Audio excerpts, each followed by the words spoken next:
Ramírez, la niña que quiso ser maestra, la mujer que nunca se rindió. Buenas tardes a todos los que me están viendo.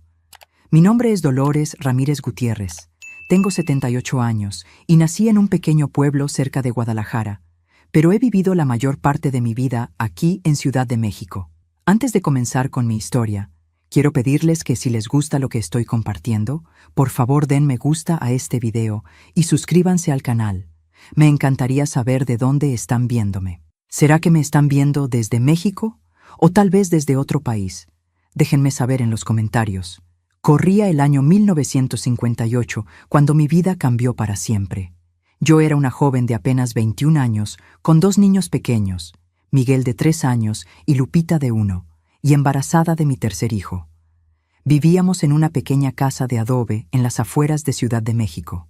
Mi esposo, Roberto, era un hombre trabajador que se desvivía por nosotros, pero el dinero nunca alcanzaba, por más que él trabajara en la construcción desde que salía el sol hasta que se ocultaba. Una tarde, Roberto llegó a casa con una mirada diferente en sus ojos. Me tomó de las manos y me dijo: «Dolores, nos vamos a morir de hambre si seguimos así. Un amigo me ha contado que en los Estados Unidos están contratando trabajadores mexicanos con el programa Bracero. Puedo ganar en un día lo que aquí gano en una semana». Sentí como si me hubieran echado un balde de agua fría. «¿Te vas a ir? ¿Y nosotros qué? ¿Y este bebé que viene en camino?», le pregunté con lágrimas en los ojos, acariciando mi vientre de 5 meses. «Solo serán 2 años, mi amor», me prometió mientras secaba mis lágrimas. «Juntaré suficiente dinero para comprar un terreno más grande, construir una casa mejor y quizás hasta abrir un pequeño negocio. Nuestros hijos merecen un futuro mejor que este». Esa noche no pude dormir. Miraba a Roberto dormido a mi lado y trataba de memorizar cada detalle de su rostro. Sus manos callosas, esas manos que habían construido nuestra pequeña casa ladrillo por ladrillo. Su bigote que siempre le gustaba arreglar antes de salir. La cicatriz pequeña que tenía cerca de la ceja izquierda desde niño. No podía imaginar cómo serían los días sin verlo, sin escuchar su risa, sin sentir sus brazos alrededor de mi cintura mientras cocinaba. 2 semanas después, llegó el día de su partida. Nos despertamos antes del amanecer. Le preparé sus frijoles favoritos y le empaqué algo de comida para el viaje. Vistió a los niños con su mejor ropa, aunque ellos, tan pequeños, no entendían lo que estaba pasando. Miguel, nuestro primogénito, se aferraba a las piernas de su padre como si intuyera que no lo vería por mucho tiempo. «Prometo escribirte cada semana», me dijo Roberto mientras esperábamos el autobús que lo llevaría a la frontera. «Y te mandaré dinero tan pronto como reciba mi primer pago». Cuando el autobús apareció en la distancia, sentí que mi corazón se partía en 1000 pedazos. Roberto me abrazó fuerte, muy fuerte, y luego se agachó para abrazar a nuestros pequeños. «Cuida a mamá y a tu hermanita», le dijo a Miguel, que asintió con toda la seriedad que un niño de 3 años puede tener. Lo último que vi fue su mano despidiéndose desde la ventana del autobús mientras se alejaba levantando una nube de polvo en el camino. No sabía en ese momento que esa sería la última vez que vería a Roberto. Las primeras semanas fueron durísimas. Los niños preguntaban constantemente por su papá, y yo apenas podía contener las lágrimas mientras les explicaba que había ido lejos a trabajar para darnos una vida mejor. Por las noches, cuando ellos dormían, lloraba en silencio hasta quedarme dormida. Pero la vida siguió su curso. A los 2 meses de su partida, recibí la primera carta. Estaba escrita en un papel arrugado, con la letra irregular de Roberto que había aprendido a leer y escribir ya de adulto. «Mi querida Dolores», decía. «El viaje fue largo y difícil, pero he llegado a California.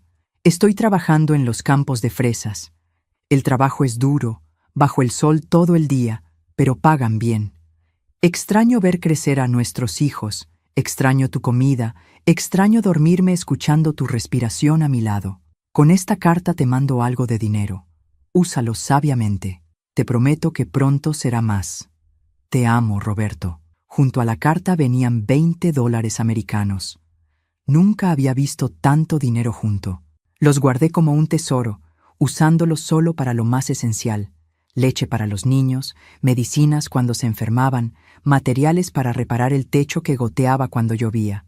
Las cartas y el dinero siguieron llegando regularmente durante casi un año. Roberto me contaba sobre su trabajo, sobre las personas que había conocido, sobre lo diferente que era todo allá. En cada carta me reiteraba su promesa de volver en 2 años con suficiente dinero para cambiar nuestras vidas. El 15 de diciembre de 1958 nació nuestro tercer hijo. Lo llamé Roberto, como su padre, con la esperanza de que algún día pudieran conocerse. Le escribí a mi esposo contándole la noticia, enviándole un mechón del cabello negro y abundante con el que había nacido nuestro pequeño. Ahora somos 4 esperándote, le escribí. Tu hijo tiene tus mismos ojos, tu misma nariz. Es como si te hubiera visto antes de nacer. Pasaron las semanas y no recibí respuesta. Pensé que tal vez había cambiado de trabajo o de lugar. Quizás las cartas se habían extraviado. Esperé con paciencia, rezando cada noche para que estuviera bien, para que no le hubiera pasado nada malo. Y entonces, un día, después de casi 3 meses sin noticias, recibí una carta. Pero no era de Roberto. Era de un hombre llamado Juan Martínez, que decía ser compañero de trabajo de mi esposo. Con manos temblorosas, abrí la carta y comencé a leer. Las palabras me golpearon como puñales. Roberto había conocido a una mujer estadounidense, hija del capataz. Se había mudado con ella. No planeaba volver. Lo siento mucho, señora, decía la carta. Creí que usted debía saberlo. Su esposo parece haber olvidado sus responsabilidades en México. Me pareció injusto que usted siguiera esperando. Me derrumbé en el suelo con la carta arrugada entre mis dedos. Los niños me miraban sin entender por qué mamá lloraba así. Ese día descubrí que se puede sentir como si te estuvieras muriendo sin que el corazón deje de latir. Esa noche, después de acostar a mis 3 hijos, me senté en la puerta de nuestra pequeña casa y miré las estrellas. Las mismas estrellas que tal vez Roberto estaría viendo en ese momento, al lado de otra mujer. Y en medio de mi dolor, tomé una decisión. Mis hijos no iban a sufrir por la ausencia de su padre. Yo sería madre y padre para ellos. No sabía cómo, pero encontraría la manera de sacarlos adelante. Al día siguiente, con el pequeño Roberto, de apenas 3 meses en brazos, salí a buscar trabajo. Había dejado de llover, pero las nubes grises seguían cubriendo el cielo como si el mundo entero compartiera mi tristeza. Caminé por las calles de la colonia, preguntando en cada negocio si necesitaban ayuda. Nadie quería contratar a una mujer con un bebé en brazos y 2 niños pequeños esperando en casa. Al caer la tarde, exhausta y desesperada, pasé frente a un puesto de tamales. La señora que lo atendía, doña Carmela, una mujer robusta de unos 60 años, con un rostro marcado por el tiempo pero con ojos amables, me miró con curiosidad. ¿Por qué lleva horas dando vueltas por el barrio con ese bebé, jovencita?, me preguntó. Le conté mi historia sin poder contener las lágrimas. Ella me escuchó en silencio, asintiendo ocasionalmente. Cuando terminé, me ofreció un tamal y un atole caliente. «Mañana ven temprano», me dijo mientras cerraba su puesto. «Te enseñaré a hacer tamales. No es un trabajo fácil, pero podrás tener a tu bebé contigo y ganarás lo suficiente para darle de comer a tus hijos». Esa noche, por primera vez en mucho tiempo, dormí con una pequeña esperanza en el corazón. No sabía que ese encuentro casual con doña Carmela sería el primer paso en un largo camino de supervivencia y, eventualmente, de superación. Mientras mis hijos dormían, hice una promesa silenciosa. La traición de Roberto no definiría nuestras vidas. Algún día, mis hijos se sentirían orgullosos de su madre. Algún día, yo misma me sentiría orgullosa de la mujer en la que me estaba convirtiendo a golpe de necesidad y dolor. Y así comenzó mi nueva vida, una vida que nunca hubiera imaginado, vendiendo tamales en las calles de Ciudad de México, con un bebé atado a mi espalda y el recuerdo de unas cartas que dejaron de llegar. Los primeros meses después de recibir aquella devastadora noticia sobre Roberto fueron como vivir en una pesadilla de la que no podía despertar. Cada mañana me levantaba antes del amanecer, cuando la ciudad aún dormía y las calles estaban vacías, para comenzar a preparar los tamales en la pequeña cocina que doña Carmela me había permitido usar. Mis manos, que antes solo habían conocido el trabajo del hogar, ahora se acostumbraban al arduo proceso de amasar la masa, preparar los rellenos y envolver cuidadosamente cada tamal en hojas de maíz. El pequeño Roberto dormía en una canasta improvisada mientras yo trabajaba. Miguel y Lupita, todavía demasiado pequeños para entender completamente nuestra situación, me ayudaban a su manera. Miguel pasándome las hojas de maíz, Lupita sentada en un rincón jugando con muñecas de trapo que yo misma había cosido con retazos de tela vieja durante las pocas horas que tenía para descansar. ¿Cuándo va a volver papá?, me preguntaba Miguel casi todas las noches mientras lo arropaba. Esta pregunta me atravesaba el corazón como un cuchillo, pero aprendí a mantener la compostura. «Tu papá está muy lejos, mi cielo», le respondía, acariciando su cabello. «Está trabajando duro en otro país». Nunca tuve el valor de decirles la verdad. ¿Cómo explicarle a un niño que su padre había elegido otra familia? ¿Cómo hacerles entender que las cartas que tanto esperábamos ya no llegarían nunca? Preferí preservar en sus corazones la imagen de un padre trabajador que algún día regresaría, aunque yo sabía que ese día nunca llegaría. A pesar del cansancio y la tristeza, cada día me obligaba a sonreír mientras vendía mis tamales en una esquina cercana al mercado. Aprendí que una vendedora con cara de sufrimiento no atrae clientes. Los tamales saben a la emoción con la que se preparan, me había enseñado doña Carmela. Así que fingía alegría mientras pregonaba: tamales calientitos, recién hechos, de pollo, de puerco, de rajas con queso. El pequeño Roberto crecía atado a mi espalda con un rebozo, observando el mundo desde ahí.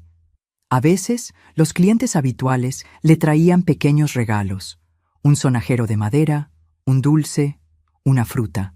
La solidaridad de la gente sencilla fue mi primer consuelo en aquellos días oscuros. Vivíamos en una habitación pequeña que había logrado rentar en una vecindad. Un espacio único donde cocinábamos, comíamos y dormíamos todos juntos sobre un petate que extendía cada noche. Nuestras pertenencias cabían en 2 cajas de madera que había encontrado desechadas en el mercado.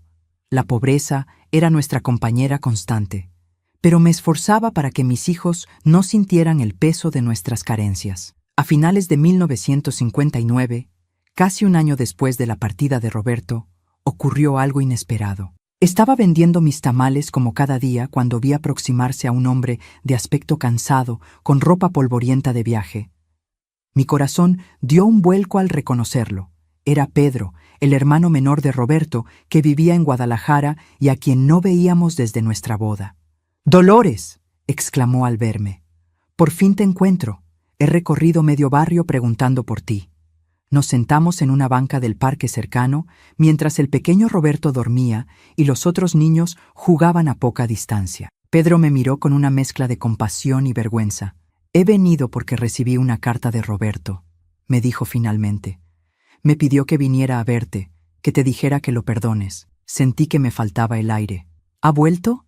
¿Está en México?», pregunté con una mezcla de esperanza y temor. Pedro negó con la cabeza. «No. Sigue en California, pero me escribió contándome todo, sobre la mujer americana, sobre su nueva vida allá». Hizo una pausa incómoda antes de continuar. «Me pidió que te entregara esto». De su bolsillo sacó un sobre arrugado. Lo abrí con manos temblorosas. Dentro había $100 y una breve nota. «Para mis hijos, lo siento. $100 por abandonarnos. $100 por romper sus promesas. $100 por destrozar nuestra familia». Miré ese dinero y sentí una mezcla de rabia y humillación que me quemaba por dentro. «No lo quiero», dije, intentando devolverle el sobre a Pedro. «Dile a tu hermano que nosotros no necesitamos su lástima». Pedro no tomó el sobre. «Dolores, piensa en tus hijos. Este dinero puede ayudarles mucho. Roberto me dijo que enviará más cuando pueda». «¿Cuándo pueda?», repetí con amargura. «¿O cuando se acuerde que tiene 3 hijos en México?» «No, Pedro. No voy a vivir esperando las migajas que quiera enviarnos cuando su conciencia le moleste demasiado». Finalmente guardé el dinero. No por mí, sino por mis hijos. Mi orgullo no tenía derecho a negarles algo que podría mejorar sus vidas, aunque fuera temporalmente.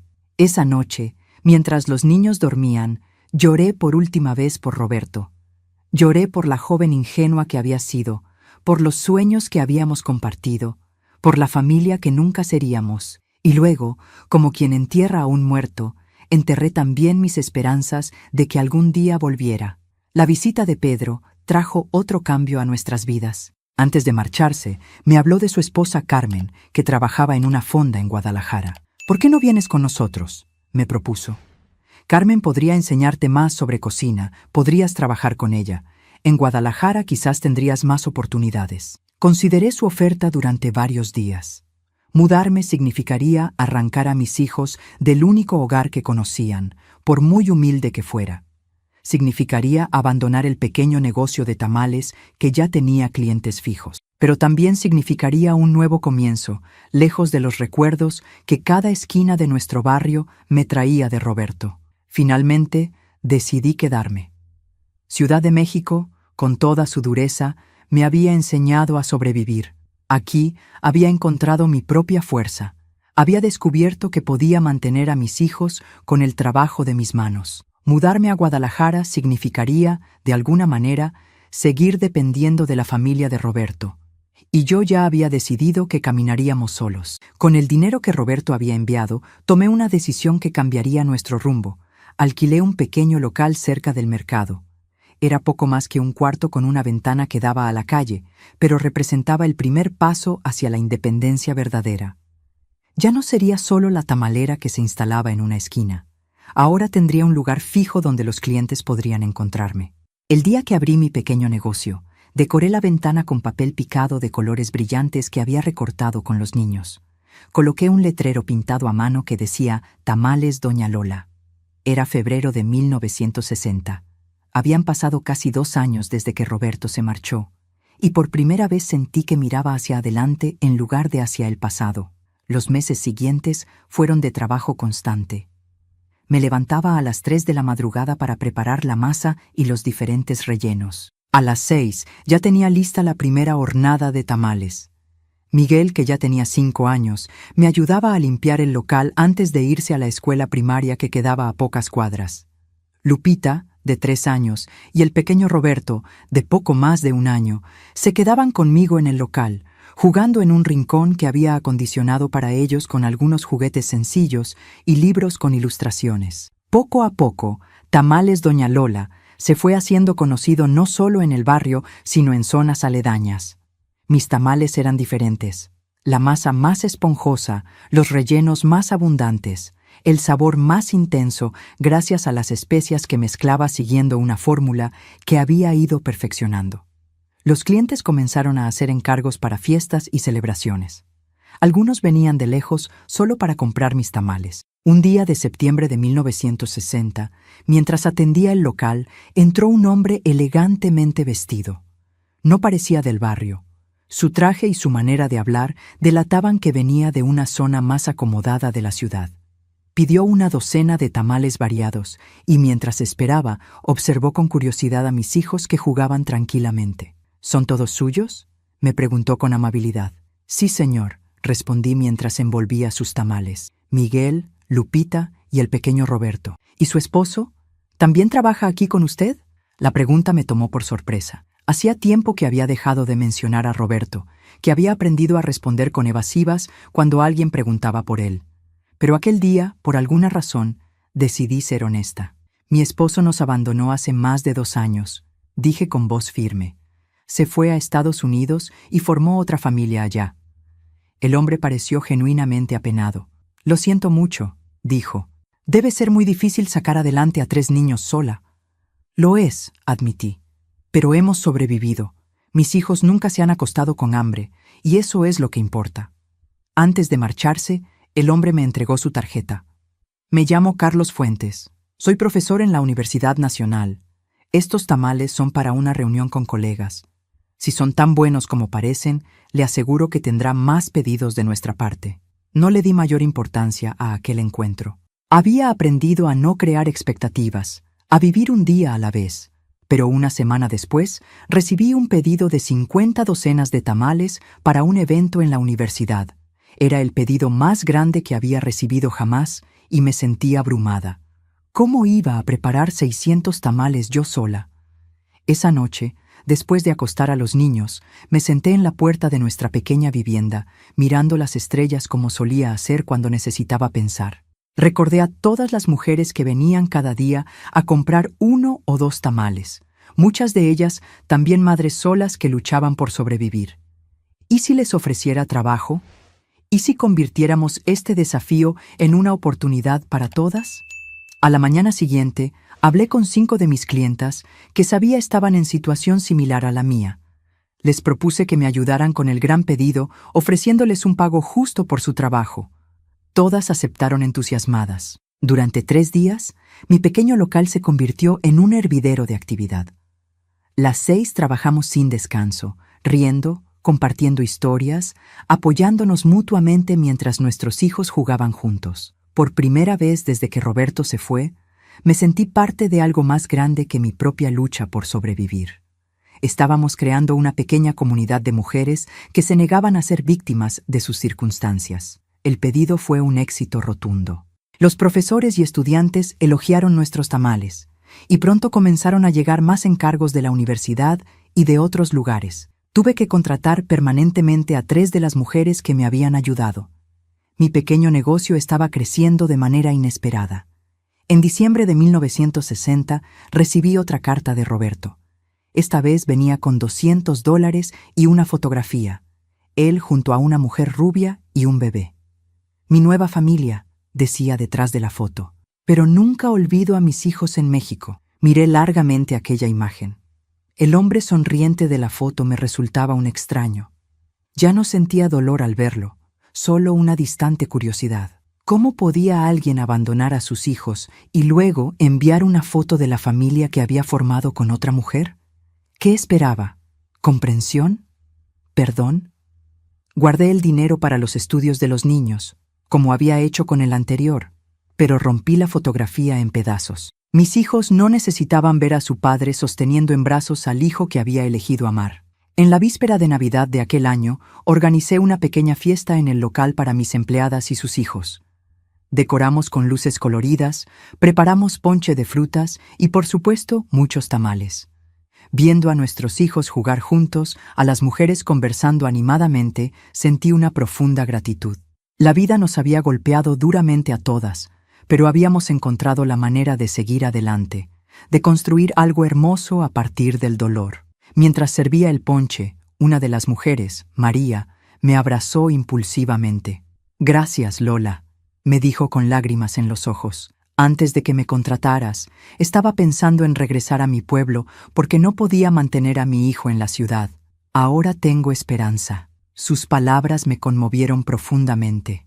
Nunca había pensado que mi pequeño negocio, nacido de la necesidad más desesperada, podría significar tanto para otras mujeres. Esa noche, mientras mis hijos dormían exhaustos después de la celebración, me hice una promesa. Convertiría Tamales Doña Lola en algo más grande. No solo por mis hijos y por mí, sino por todas las mujeres como nosotras, que necesitaban una oportunidad para demostrar su valía. Las cartas de Roberto siguieron llegando esporádicamente durante los siguientes años, siempre con algo de dinero y siempre con noticias de su vida en Estados Unidos. Con el tiempo, dejaron de causarme ninguna emoción. Las guardaba en una caja, junto con el dinero que enviaba, creando un fondo para la educación universitaria de mis hijos. Algún día, cuando fueran mayores, les entregaría esas cartas. Ellos decidirían si querían conocer a ese hombre que les había dado la vida, pero no su presencia. Mientras tanto, yo seguía construyendo nuestro futuro ladrillo a ladrillo, tamal a tamal, con la certeza de que ya no esperaba cartas que me salvaran. Me había salvado a mí misma, y esa era la lección más valiosa que podía enseñarle a mis hijos. El año 1961 marcó un punto de inflexión en nuestras vidas. Mi pequeño negocio, Tamales Doña Lola, comenzaba a ser conocido más allá de nuestro barrio, y aunque seguíamos viviendo con lo justo, ya no pasábamos hambre ni temía que nos desalojaran por no poder pagar la renta. Mis 3 hijos crecían fuertes a pesar de las adversidades. Miguel, con 6 años, era un niño responsable que entendía nuestra situación más de lo que me hubiera gustado. Siempre estaba pendiente de sus hermanos menores, ayudándome sin que yo se lo pidiera. Lupita, con 4 años, era pura alegría, siempre cantando y bailando mientras hacía las pequeñas tareas que le encomendaba, como doblar servilletas o poner los platos en la mesa. Y mi pequeño Roberto, que acababa de cumplir 2 años, comenzaba a mostrar una curiosidad insaciable por todo lo que le rodeaba. Una mañana de marzo, mientras preparaba la masa para los tamales del día, escuché a Miguel gritar desde nuestra pequeña habitación. Corrí asustada para encontrar a Roberto con fiebre alta, su pequeño cuerpo ardiendo y sus ojos vidriosos. Lo tomé en brazos y sentí un miedo que superaba cualquier cosa que hubiera experimentado hasta entonces. En ese momento entendí que todos mis esfuerzos, todo mi trabajo, no significaba nada si no podía mantener a mis hijos sanos. «Mamá, ¿Roberto se va a morir?», preguntó Lupita con lágrimas en los ojos, mientras yo empapaba un trapo en agua fría para ponerlo en la frente de mi hijo. «No, mi cielo. Por supuesto que no», le aseguré, aunque mi corazón latía con terror. «Tu hermanito es fuerte como un toro. Solo necesita medicinas». Cerré el negocio sin pensarlo 2 veces, algo que nunca había hecho desde que abrimos, y llevé a Roberto al dispensario médico del barrio. La sala de espera estaba llena de madres con niños enfermos, pero la expresión del doctor cuando vio a mi hijo hizo que nos pasara inmediatamente a su consultorio. «Neumonía», diagnosticó después de examinarlo. «Necesita antibióticos y cuidados constantes. Debería quedarse en el hospital». «Hospital». Esa palabra resonó en mi cabeza como una sentencia. No teníamos seguro médico, y los costos de una hospitalización estaban completamente fuera de mi alcance. El pequeño fondo que había empezado a juntar con el dinero que enviaba Roberto de vez en cuando estaba destinado a la educación de los niños. No quería tocarlo, a menos que fuera absolutamente necesario.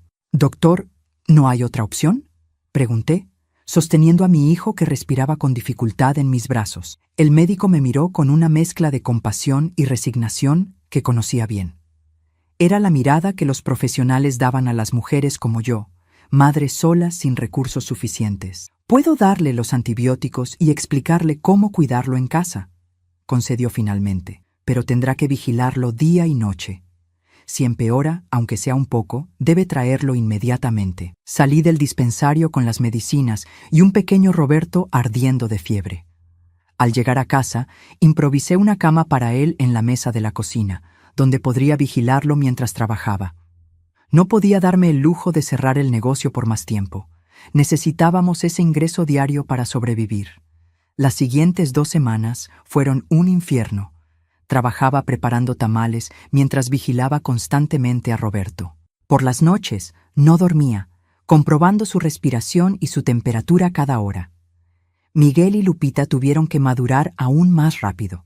Les enseñé a tomar la temperatura y a reconocer signos de alarma en caso de que yo necesitara descansar un momento.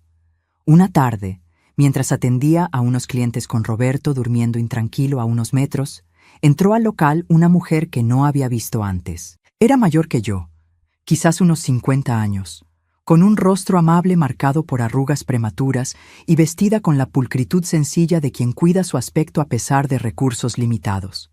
«Buenos días», dijo. «Me llamo Esperanza Gutiérrez.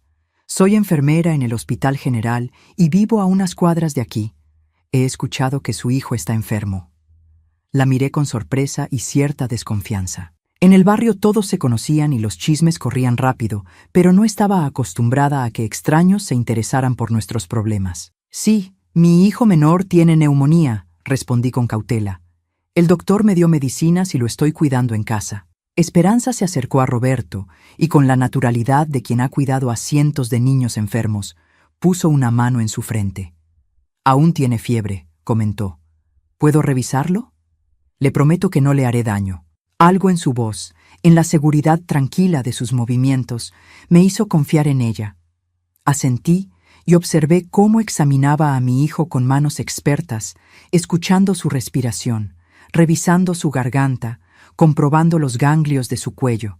«Está respondiendo al tratamiento, pero muy lentamente», dijo finalmente. «Necesita inhalaciones para ayudarle a respirar mejor. ¿Tiene un hervidor para agua?». Le mostré mi modesto equipamiento de cocina y ella me explicó cómo preparar inhalaciones caseras con eucalipto y manzanilla. Esa noche, después de cerrar el negocio, siguiendo sus instrucciones, preparé la primera inhalación para Roberto. El efecto fue casi inmediato. Su respiración se volvió menos trabajosa y pudo dormir más tranquilo. Esperanza comenzó a pasar por el local cada día después de su turno en el hospital. Revisaba a Roberto y me daba indicaciones sobre cómo cuidarlo mejor. A veces traía medicinas que, según ella, habían sobrado en el hospital, aunque yo sospechaba que las compraba con su propio dinero. ¿Por qué me ayuda?, le pregunté una tarde, mientras veíamos a Roberto, ya mucho mejor, jugar con sus hermanos. Ni siquiera nos conocíamos. Esperanza sonrió con una mezcla de tristeza y determinación que me resultó familiar. Hace 20 años yo estaba en su situación, me confesó. Sola con 2 hijos, después de que mi marido muriera en un accidente en la fábrica donde trabajaba. Nadie me ayudó y casi pierdo a mi hijo menor por una fiebre que no pude controlar. Me prometí que si alguna vez encontraba a otra madre en una situación similar, haría lo que nadie hizo por mí. Sus palabras me conmovieron profundamente. Por primera vez desde que Roberto se había marchado, no me sentí completamente sola en mi lucha. Había otras mujeres que habían caminado este camino antes que yo, y algunas habían sobrevivido para tender una mano a las que venían detrás. Cuando Roberto se recuperó completamente, le preparé a Esperanza los mejores tamales que jamás había hecho, con ingredientes especiales que normalmente no podía permitirme. Era mi forma de agradecerle no solo por salvar a mi hijo, sino por restaurar mi fe en la humanidad.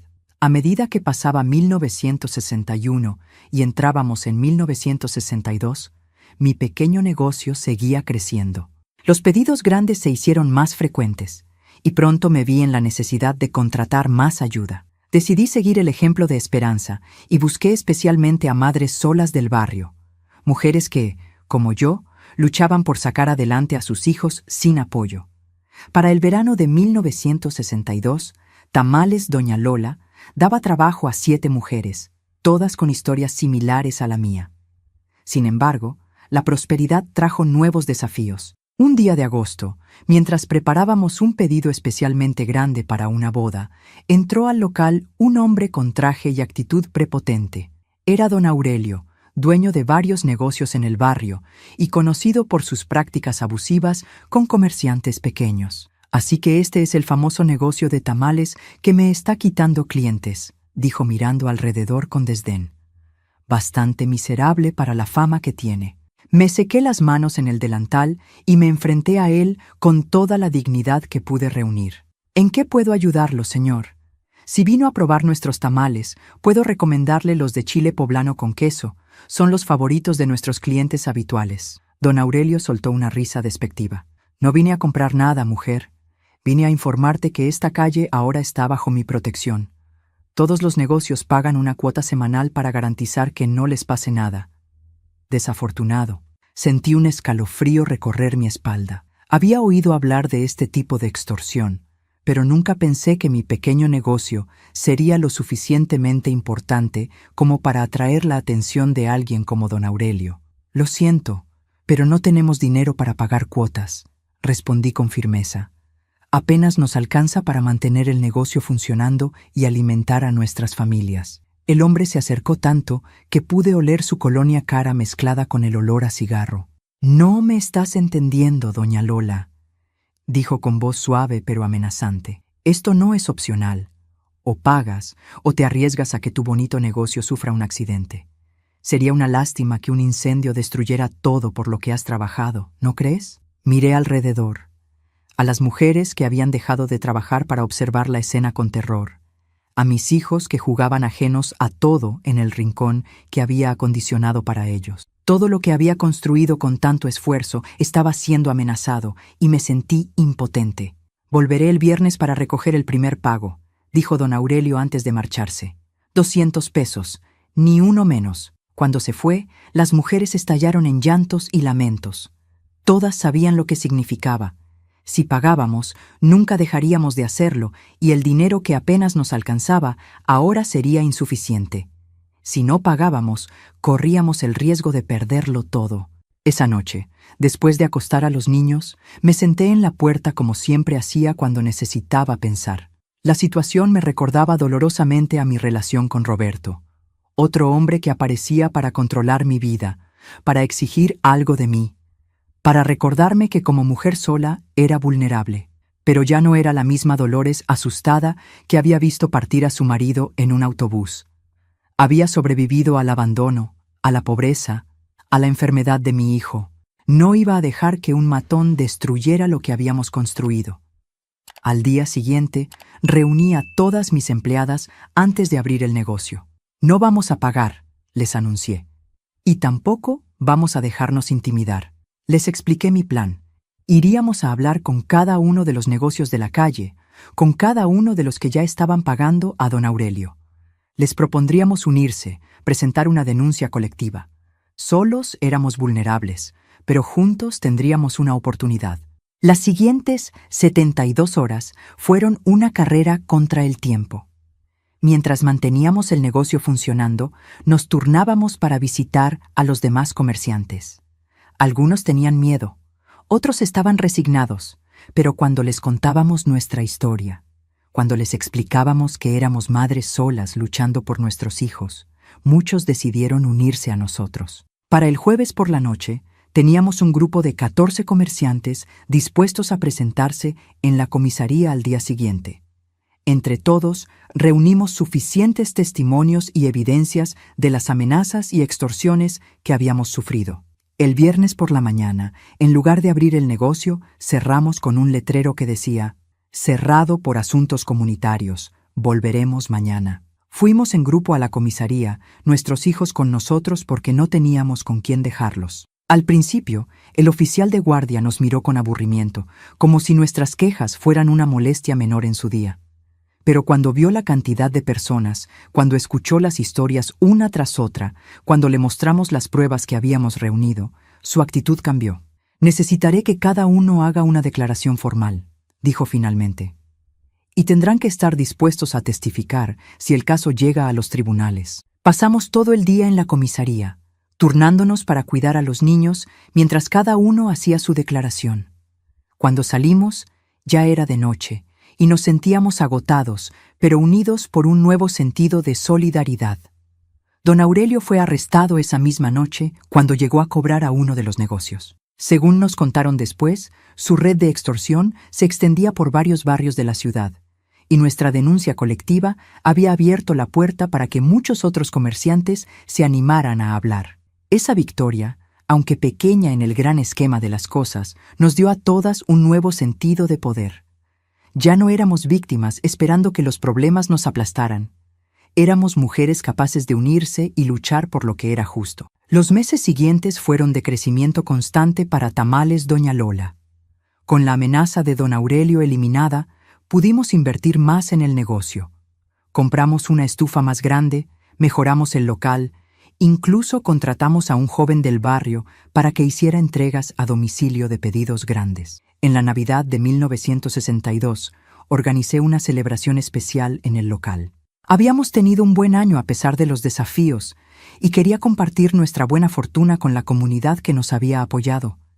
Preparamos tamales gratuitos para las familias más necesitadas del barrio, y viendo a los niños comer con entusiasmo, sentí una profunda satisfacción. Mis propios hijos estaban creciendo bien. Miguel, ahora de 7 años, era excelente en la escuela y soñaba con ser médico algún día. Lupita, con 5 años, mostraba un talento natural para las matemáticas, sorprendiendo a su maestra con su habilidad para el cálculo mental.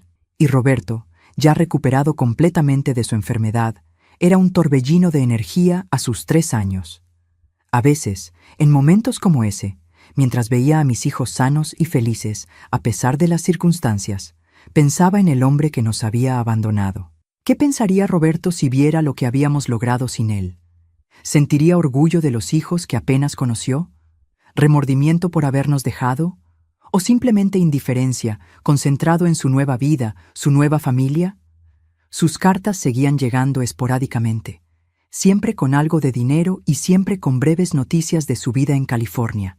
Yo las guardaba sin leerlas en profundidad, añadiendo el dinero al fondo para la educación universitaria de los niños. Era lo único que aceptaba de él, y solo porque consideraba que era lo mínimo que les debía a sus hijos. Una noche, mientras limpiábamos el local después de cerrar, Miguel me hizo la pregunta que había estado temiendo durante años. Mamá, ¿por qué papá nunca viene a vernos?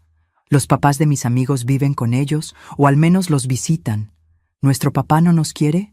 Me congelé, con el trapo de limpieza en la mano, buscando desesperadamente las palabras correctas. Había ensayado esta conversación en mi mente muchas veces, pero ahora que llegaba el momento, todas las explicaciones me parecían insuficientes. «¿Tu papá?» comencé, sentándome y atrayendo a Miguel hacia mí. «Tu papá tomó una decisión hace mucho tiempo. Decidió que quería vivir una vida diferente, en otro país. No fue porque no los quisiera a ustedes.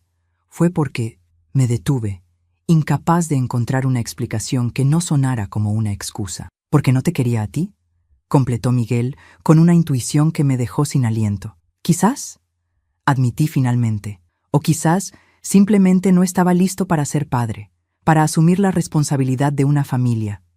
No lo sé, hijo. Lo que sí sé es que su ausencia no tiene nada que ver con ustedes. Ustedes son niños maravillosos y cualquier padre estaría orgulloso de tenerlos». Miguel asintió, procesando mis palabras con una madurez que me rompió el corazón. No debería estar teniendo esta conversación. No debería estar tratando de explicar lo inexplicable a un niño de 7 años. «¿Sabes qué, mamá?», dijo finalmente. «No importa. No necesitamos a papá.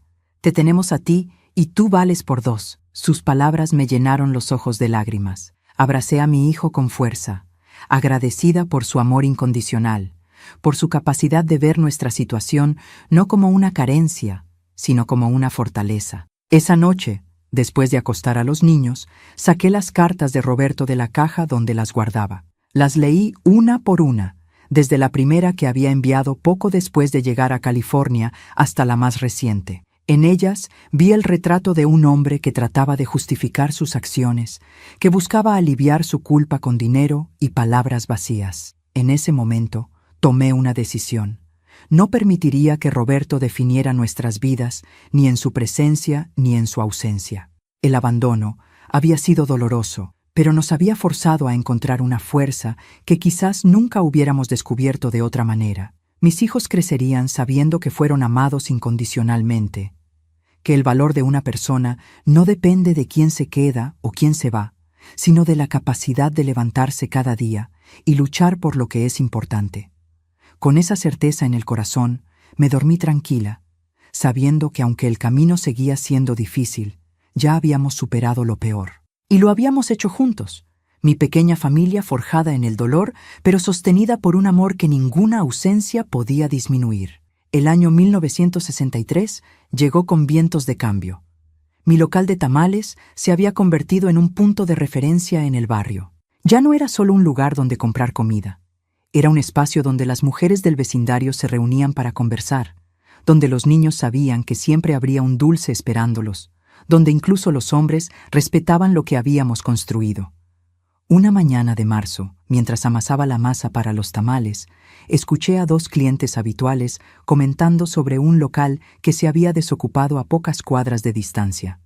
«Es una verdadera lástima lo que pasó con don Mateo», decía una.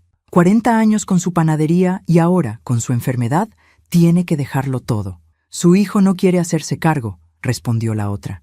«Dice que en la ciudad hay demasiada competencia y prefiere vender el local y llevarse a su padre a Puebla, donde tiene una farmacia». Me detuve, con las manos hundidas en la masa. Conocía bien la panadería de don Mateo. Era un lugar amplio, con un gran horno de piedra en la parte trasera y suficiente espacio para varias mesas. Siempre había soñado con tener un sitio así, donde la gente pudiera sentarse a disfrutar de los tamales recién hechos, acompañados quizás de un buen atole o chocolate caliente. Esa tarde, después de cerrar mi negocio, caminé hasta la panadería con el corazón latiéndome aceleradamente. Un letrero en la ventana confirmaba lo que había escuchado. «Se vende». Sin pensarlo demasiado, anoté el número de teléfono. Esa noche, mientras mis hijos dormían, saqué mis ahorros y los conté meticulosamente. Tenía una cantidad respetable, fruto de 4 años de trabajo constante, pero dudaba que fuera suficiente para comprar un local tan grande y bien ubicado. Al día siguiente, llamé al número y concerté una cita con el hijo de don Mateo. Era un hombre de mediana edad, con el mismo rostro amable de su padre, pero con una actitud más práctica y menos sentimental.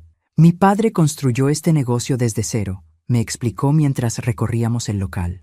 Llegó de España sin nada más que la receta de pan que le había enseñado su padre. Le rompe el corazón venderlo, pero su salud ya no le permite trabajar, y yo tengo mi vida en Puebla. ¿Cuánto está pidiendo?, pregunté directamente, tratando de no mostrar lo mucho que me gustaba el lugar. Cuando mencionó la cifra, sentí que el suelo se movía bajo mis pies. Era más del doble de lo que había ahorrado. Agradecí su tiempo y me fui, con una mezcla de decepción y alivio. Quizás era mejor no arriesgarme a un paso tan grande. Pero la idea no me abandonó. Durante las siguientes semanas, cada vez que pasaba frente a la panadería, me imaginaba cómo sería transformarla en un restaurante de tamales y comida tradicional. Veía a mis hijos ayudándome después de la escuela, veía a mis empleadas trabajando en un espacio digno, veía a los clientes disfrutando de nuestras recetas en un ambiente acogedor en lugar de llevárselas para comer en otro sitio. Una tarde, mientras preparaba la cena, Miguel se acercó con un papel en la mano. «Mamá, encontré esto en el fondo de tu caja», dijo, mostrándome un sobre. Lo reconocí inmediatamente. Era la última carta de Roberto, que había llegado hacía unas semanas y que había guardado sin abrir, como ya era mi costumbre. La tomé con curiosidad.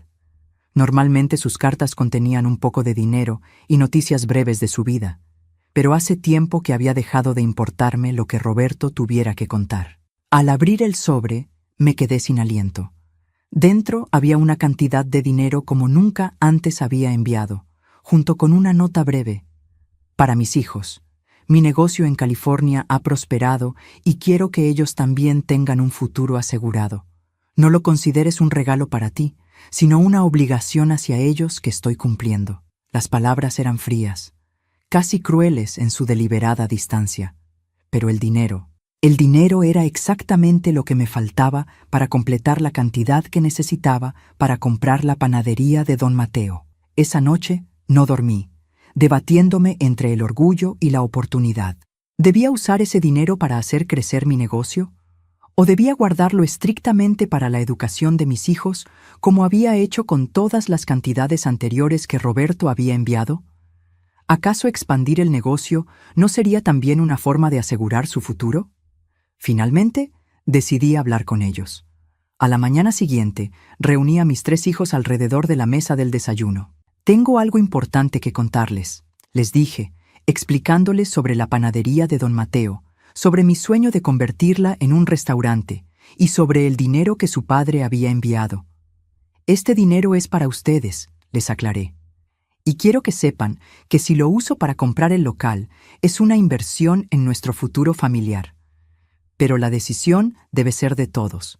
Miguel, ahora con 8 años, me sorprendió con su madurez. «Mamá, yo creo que deberías comprar el restaurante. Siempre dices que estudiar es importante para tener un buen trabajo, pero tú ya tienes un buen trabajo con tus tamales. Si tuvieras un restaurante más grande, podrías ganar más dinero y nosotros podríamos ayudarte cuando seamos más grandes». Lupita, con 6 años, estaba más interesada en los detalles prácticos. «¿Podré tener mi propia mesa para hacer la tarea después de la escuela? ¿Y venderemos también dulces?». Roberto, el más pequeño con solo 4 años, simplemente preguntó: «¿Habrá más espacio para jugar que en nuestra casa?». Sus reacciones me hicieron sonreír. Mis hijos, a pesar de su corta edad, entendían el valor del trabajo y la importancia de construir algo juntos. Ese mismo día, llamé al hijo de don Mateo y le hice una oferta. Después de una breve negociación, aceptó mi precio, que era ligeramente inferior al que había pedido inicialmente. Las siguientes semanas fueron un torbellino de actividad. Firmamos los papeles de compraventa, obtuve los permisos necesarios para el cambio de giro del negocio y comencé las modificaciones del local.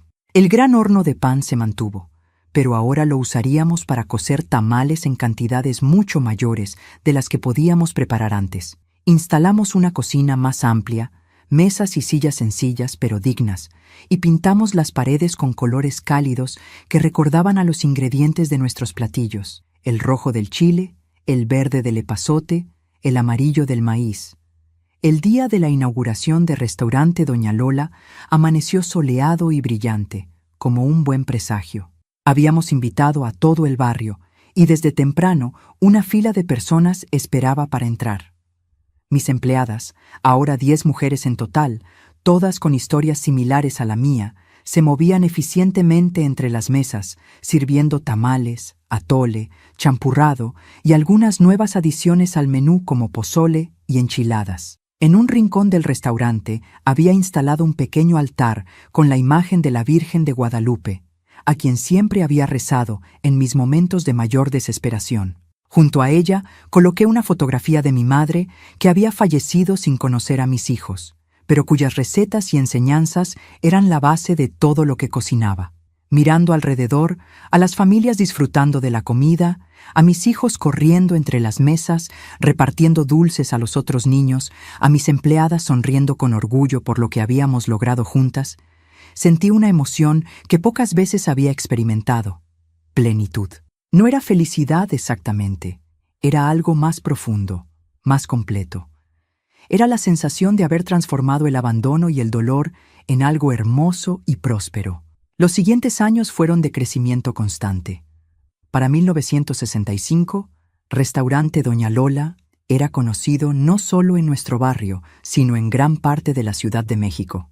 Habíamos ampliado el menú para incluir desayunos tradicionales, comidas completas y cenas ligeras, aunque los tamales seguían siendo nuestra especialidad y lo que nos había dado la fama inicial. Mis hijos crecían sanos y fuertes. Miguel, con 10 años, mostraba un interés genuino por el negocio, especialmente por los números y las cuentas. Lupita, con 8, tenía un don natural para recordar los pedidos de los clientes habituales, sabiéndolos incluso antes de que ellos mismos los mencionaran. Y el pequeño Roberto, con 6 años, encantaba a todos con su personalidad extrovertida, conversando con los clientes como si los conociera de toda la vida. Un día de julio de 1965, mientras estaba en la cocina preparando un pedido especial para una celebración, Lupita entró corriendo. «¡Mamá! ¡Mamá! Hay un señor que dice que es nuestro papá». Sentí que el mundo se detenía. Durante 7 años había imaginado este momento, lo había temido y, en cierta forma, también lo había esperado. Dejé lo que estaba haciendo. Me limpié las manos en el delantal y me miré rápidamente en el pequeño espejo que teníamos en la cocina. Ya no era la joven asustada que Roberto había dejado atrás. A mis 32 años, mi rostro mostraba las marcas del trabajo duro, pero también la fuerza que había adquirido en el camino. Al salir a la zona de comedor, lo vi de inmediato. Estaba sentado en una mesa al fondo, vestido con un traje que evidenciaba su prosperidad. Nuestras miradas se cruzaron a través del espacio lleno de gente, y vi en sus ojos una mezcla de sorpresa y algo más. ¿Arrepentimiento, quizás? Caminé hacia él con paso firme, consciente de que todos los presentes observaban la escena. Los clientes habituales conocían mi historia, sabían del padre ausente de mis hijos, y ahora contenían la respiración ante el encuentro que estaba a punto de producirse. «Roberto», dije simplemente al llegar a su mesa. «Dolores», respondió él poniéndose de pie. «Te ves diferente». «Han pasado 7 años», contesté. «Las cosas cambian, las personas cambian». Un silencio incómodo se instaló entre nosotros. Había tantas cosas que decir, tantos reproches acumulados, tantas preguntas sin respuesta, pero también había una extraña paz en mi corazón, como si al verlo ahí, en carne y hueso, el fantasma que había perseguido mis pensamientos durante todos estos años finalmente se materializara y, al hacerlo, perdiera su poder sobre mí. «¿Podemos hablar en privado?», preguntó finalmente. «Hay cosas que necesito explicarte, que quiero que entiendas». Miré alrededor. El restaurante estaba lleno. Mis empleadas me observaban con preocupación. Mis hijos permanecían a una distancia prudente, curiosos, pero cautelosos. «Aquí es donde vivo mi vida ahora, Roberto», respondí con calma. «No tengo secretos con las personas que me rodean. Puedes decir lo que necesites decir aquí mismo». Vi la incomodidad en su rostro. El hombre acostumbrado a controlar las situaciones se encontraba ahora en mi territorio, bajo mis términos. «He venido a conocer a mis hijos», dijo finalmente. «Sé que no tengo derecho, pero...» «Tienes razón», lo interrumpí. «No tienes derecho, pero ellos sí tienen derecho a conocerte, si así lo desean». Llamé a los niños, que se acercaron con una mezcla de curiosidad y nerviosismo. Les había hablado de su padre lo suficiente para que supieran quién era, pero sin ahondar en los detalles dolorosos del abandono. Miguel, Lupita, Roberto, dije con voz clara. Este es su padre, Roberto Martínez. Los tres observaron al hombre frente a ellos con diferentes expresiones. Miguel, el mayor, lo miraba con una seriedad que me recordó a mí misma. Lupita, siempre la más emocional, parecía a punto de llorar. Y el pequeño Roberto, que llevaba su nombre pero que nunca lo había visto hasta ahora, mostraba simple curiosidad. «Hola», dijo Roberto con voz quebrada. «¿Han crecido tanto?» «Eso es lo que hacen los niños», respondí. «Crecen, cambian, aprenden, incluso sin un padre». Mis palabras lo golpearon como había pretendido, pero no sentí la satisfacción que esperaba. En lugar de eso, sentí una extraña compasión por este hombre que había perdido la oportunidad de ver crecer a sus hijos, de formar parte de sus vidas, de recibir su amor incondicional. La conversación que siguió fue tensa, pero civilizada. Roberto les contó a los niños sobre su vida en California, sobre su negocio de importación de artesanías mexicanas, que había prosperado más allá de sus expectativas, sobre la casa grande que tenía cerca de Los Ángeles. No mencionó a su esposa americana ni a los hijos que había tenido con ella, y yo no lo forcé a hacerlo.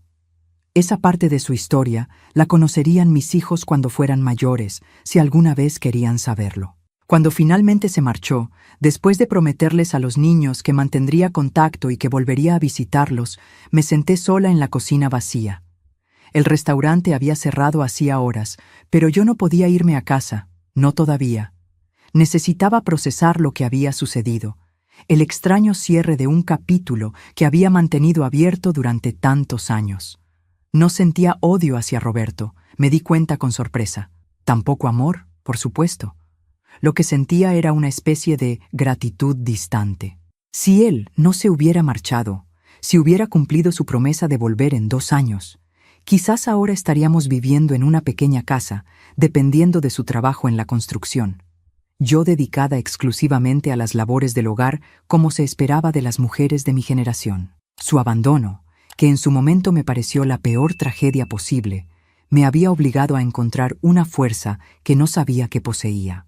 Me había obligado a crear algo propio, algo que ahora daba sustento no solo a mi familia, sino a muchas otras. Me había obligado a descubrir quién era Dolores Ramírez más allá de ser la esposa de Roberto Martínez. Mientras cerraba la cocina y me preparaba para volver a casa, donde mis hijos ya dormían bajo el cuidado de María, una de mis empleadas de mayor confianza, pensé en todas las mujeres que habían pasado por mi restaurante a lo largo de los años. Algunas eran como yo, abandonadas o viudas, luchando por sacar adelante a sus familias. Otras vivían situaciones diferentes pero igualmente desafiantes. Todas compartíamos la experiencia de enfrentar un mundo que no estaba diseñado para que las mujeres triunfaran solas. Y sin embargo, lo estábamos haciendo. Cada día, con cada tamal que preparábamos, con cada cliente que salía satisfecho de nuestro restaurante, demostrábamos que era posible, que el abandono, la traición, el dolor, no tenían por qué ser el final de la historia, sino, a veces, el comienzo de una mucho más interesante. Con esa certeza, cerré la puerta del restaurante que había nacido de la necesidad más desesperada y que ahora era el símbolo de todo lo que habíamos logrado. Mañana sería otro día de trabajo duro, de desafíos constantes, de pequeñas victorias y quizás también de nuevas derrotas. Pero ya no caminaba sola. Tenía a mis hijos, tenía a mi comunidad de mujeres fuertes y tenía algo que nadie podría quitarme jamás: la certeza de mi propio valor. El camino desde los tamales vendidos en la calle hasta mi propio restaurante había sido largo y difícil. Pero cada paso, cada sacrificio, cada lágrima derramada en silencio para que mis hijos no me vieran quebrarme, había valido la pena. Porque ahora, cuando alguien en Ciudad de México mencionaba el nombre de Doña Lola, no pensaban en la mujer abandonada, en la víctima de una traición. Pensaban en la mujer que había construido algo hermoso a partir de las cenizas de un sueño roto. en la mujer que había transformado el dolor en fortaleza y la necesidad en oportunidad. Y esa, más que cualquier otra cosa, era la herencia que quería dejar a mis hijos. La certeza de que no importa cuántas veces la vida te derribe, siempre es posible levantarse una vez más, con la cabeza alta y el corazón dispuesto a seguir luchando.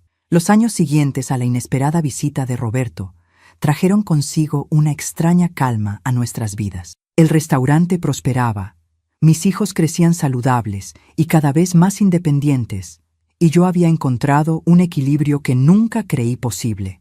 A veces, en las noches, cuando contemplaba el negocio que había construido desde cero, me preguntaba si todo aquello habría sido posible sin el abandono que tanto dolor me causó. El año 1967 marcó un nuevo capítulo en nuestra historia. Miguel, mi primogénito, cumplió 12 años y comenzaba a mostrar un interés serio por la medicina. Todo había empezado cuando el pequeño Roberto enfermó de neumonía años atrás y se intensificó con cada visita que Esperanza, la enfermera que nos había ayudado, hacía a nuestro restaurante. Miguel la seguía como una sombra, haciéndole preguntas sobre medicamentos, tratamientos y anatomía que sorprendían a todos por su complejidad. «Este niño va a ser médico», decía Esperanza con orgullo. «Tiene la curiosidad y la compasión necesarias». Sus palabras se clavaban en mi corazón como agujas dulces. Un médico, mi hijo, el niño que había nacido en la pobreza, que había conocido el hambre y el abandono, soñaba con curar a otros. ¿Cómo podría yo, una mujer con apenas educación primaria, ayudarlo a alcanzar un sueño tan ambicioso? Una tarde, mientras cerrábamos el restaurante, Miguel se me acercó con un papel en la mano. Era un folleto del prestigioso Instituto Nacional de Medicina Preparatoria, una escuela secundaria especializada que preparaba a los jóvenes para estudios médicos posteriores. «Quiero presentar el examen de admisión, mamá», me dijo con determinación. «Sé que es difícil entrar, pero Esperanza dice que tengo posibilidades si estudio mucho». Tomé el folleto con manos temblorosas. La matrícula era costosa, mucho más de lo que habíamos gastado jamás en educación. Y eso sin contar los uniformes, los libros, el transporte diario hasta el otro lado de la ciudad donde se ubicaba la escuela. «Miguel, mi cielo», comencé, buscando las palabras adecuadas para no romper sus ilusiones. «Esta escuela es para familias con mucho dinero, para hijos de médicos y abogados, y para hijos de mujeres valientes que construyeron un restaurante de la nada». Me interrumpió con una seguridad que me dejó sin aliento. «Tú siempre dices que podemos lograr lo que nos propongamos si trabajamos duro. ¿Por qué no iba a aplicar esto a mí también?» Sus palabras, mis propias enseñanzas devueltas como un espejo, me hicieron callar. ¿Quién era yo para limitar los sueños de mi hijo cuando yo misma había desafiado todas las expectativas? «Presentarás ese examen», dije finalmente, «y si entras, encontraremos la manera de pagarlo, aunque tenga que trabajar día y noche». La sonrisa de Miguel iluminó la habitación. Esa noche, mientras lo observaba estudiar a la luz de una lámpara hasta altas horas, me juré a mí misma que ninguno de mis hijos vería truncados sus sueños por falta de recursos. No después de todo lo que habíamos sacrificado, no después de todo lo que habíamos construido. Los meses siguientes fueron intensos. Miguel estudiaba con una dedicación que me llenaba de orgullo, dividiendo su tiempo entre los libros y la ayuda en el restaurante. Lupita, que ahora tenía 10 años, asumió más responsabilidades para permitir que su hermano se concentrara en su preparación. Y el pequeño Roberto, con 8 años, nos sorprendía a todos con su habilidad natural para los números, llevando las cuentas del restaurante con una precisión que muchos adultos envidiarían.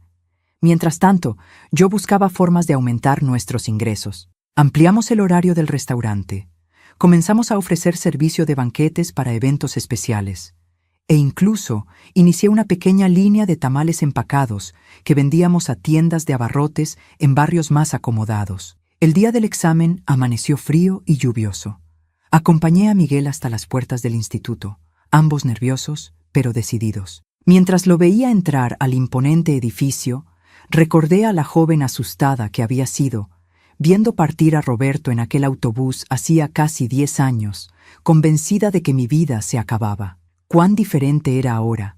viendo a mi hijo dar sus primeros pasos hacia un futuro brillante, sintiendo no desesperación, sino esperanza. «Estaré aquí cuando salgas», le prometí, besando su frente. «Pase lo que pase, estoy orgullosa de ti». Las 3 horas que duró el examen fueron eternas. Recé, caminé bajo la llovizna, compré un café que apenas probé y finalmente vi salir a Miguel entre la multitud de aspirantes. Su rostro serio se transformó en una sonrisa cuando me vio. «¿Cómo te fue?», pregunté, abrazándolo. «Creo que bien», respondió con cautela.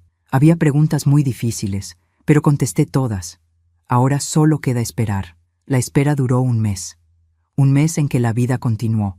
El restaurante, los otros niños, las cuentas por pagar, los pequeños triunfos y desafíos diarios. Y entonces, una mañana de mayo, llegó la carta. Miguel la abrió con manos temblorosas mientras todos conteníamos la respiración.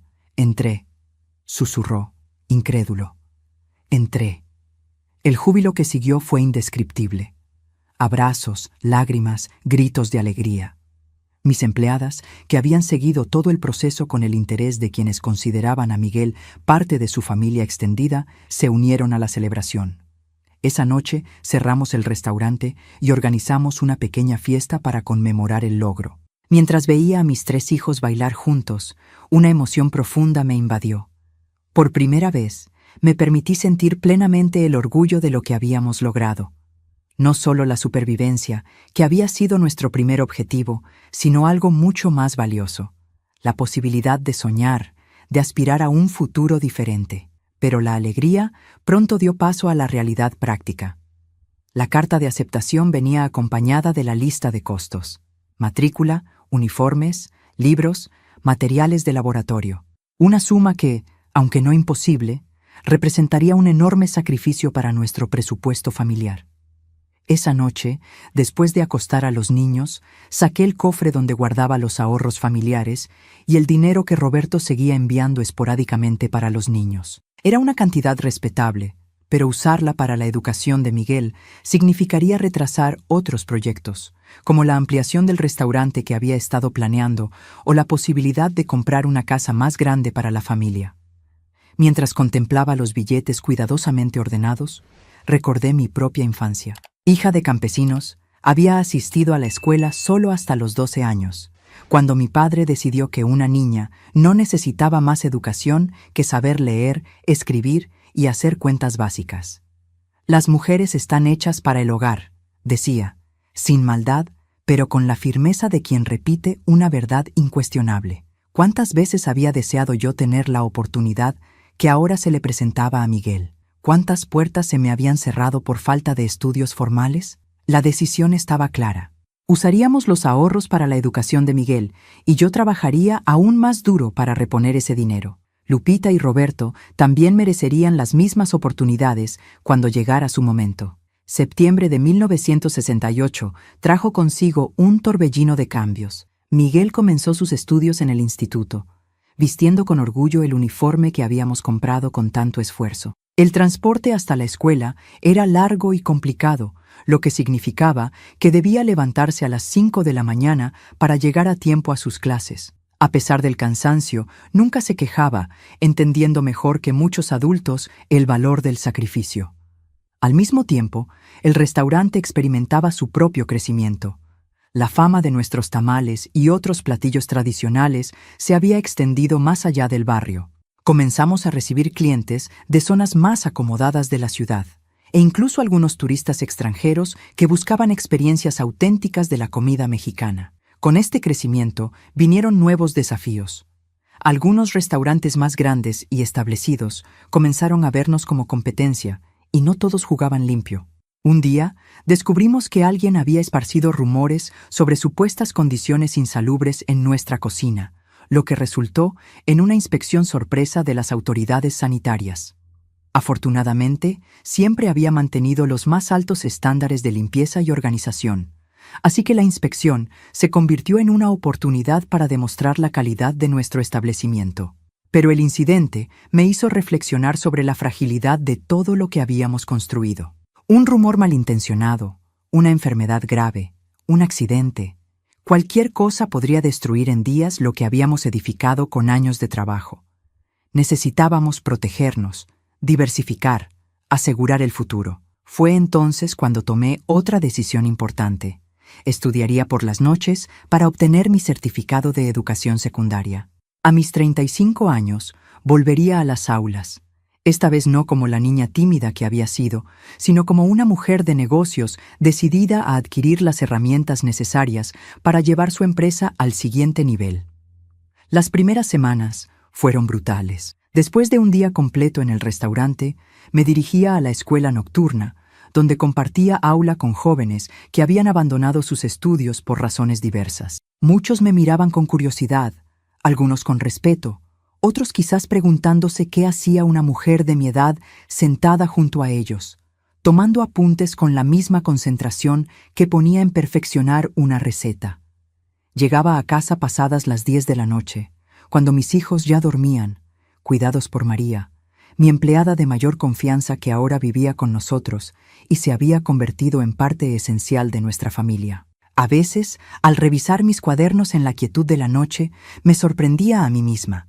Dolores Ramírez, la mujer que una vez había creído que su vida terminaba cuando su marido la abandonó, ahora estudiaba álgebra y literatura mientras administraba un restaurante exitoso y criaba a 3 hijos. El mundo a nuestro alrededor también cambiaba. 1968 fue un año turbulento para México. Los Juegos Olímpicos que se celebrarían en octubre habían puesto a la ciudad en el centro de atención mundial, pero también habían exacerbado tensiones sociales latentes. Los estudiantes universitarios protestaban contra el gobierno, demandando más democracia y menos represión. El ambiente era tenso, y algunos días el sonido de manifestaciones llegaba hasta nuestro restaurante. En ese contexto convulso, nuestro pequeño establecimiento se convirtió en un refugio para muchos. Un lugar donde, por el precio de un plato de comida casera, se podía encontrar un momento de paz, de normalidad. Empezamos a ver caras nuevas. Estudiantes, obreros, familias enteras que buscaban no solo alimentarse, sino sentirse seguros en un entorno familiar. Una tarde de octubre, mientras servíamos la comida, escuchamos disparos a lo lejos. Era el día 2, y lo que después conoceríamos como la masacre de Tlatelolco estaba ocurriendo a pocos kilómetros de distancia. El miedo se extendió rápidamente entre los comensales, algunos de los cuales tenían hijos o familiares en la manifestación estudiantil. «No salgan», les dije con firmeza. «Quédense aquí hasta que sea seguro. La comida y el café están por cuenta de la casa hoy». Esa noche, el restaurante se convirtió en un improvisado refugio.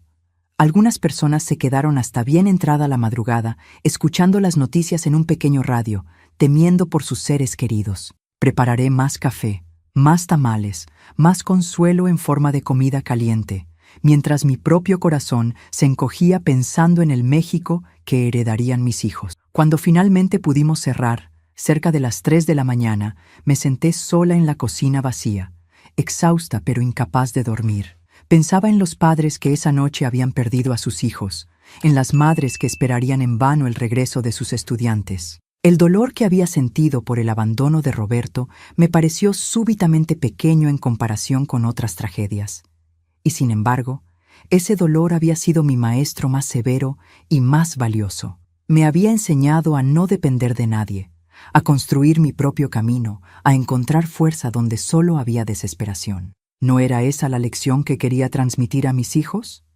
No la amargura ni el resentimiento, sino la certeza de que incluso de las circunstancias más dolorosas pueden nacer posibilidades inesperadas. Los años siguientes fueron de consolidación. Miguel continuó brillando en sus estudios, Lupita descubrió su pasión por la gastronomía y comenzó a experimentar con nuevas recetas para el restaurante. Y el pequeño Roberto mostró un talento innato para los negocios que me sorprendía a diario. Yo misma completé mi educación secundaria en 1970, a los 37 años, recibiendo mi certificado con una mezcla de orgullo y humildad. No había sido fácil. Muchas noches había llorado de frustración ante problemas matemáticos que parecían imposibles. Muchas mañanas había llegado al restaurante con los ojos enrojecidos de trasnochar estudiando. Pero lo había logrado, y ese logro me había dado una nueva confianza en mis capacidades más allá de la cocina. Con mis nuevos conocimientos, pude expandir el negocio de maneras que antes no habría imaginado. Establecimos contratos con empresas para suministrar almuerzos a sus empleados. Abrimos una pequeña línea de productos envasados que se vendían en tiendas selectas e incluso comencé a ofrecer clases de cocina tradicional mexicana los domingos por la tarde, compartiendo recetas que habían pasado de generación en mi familia.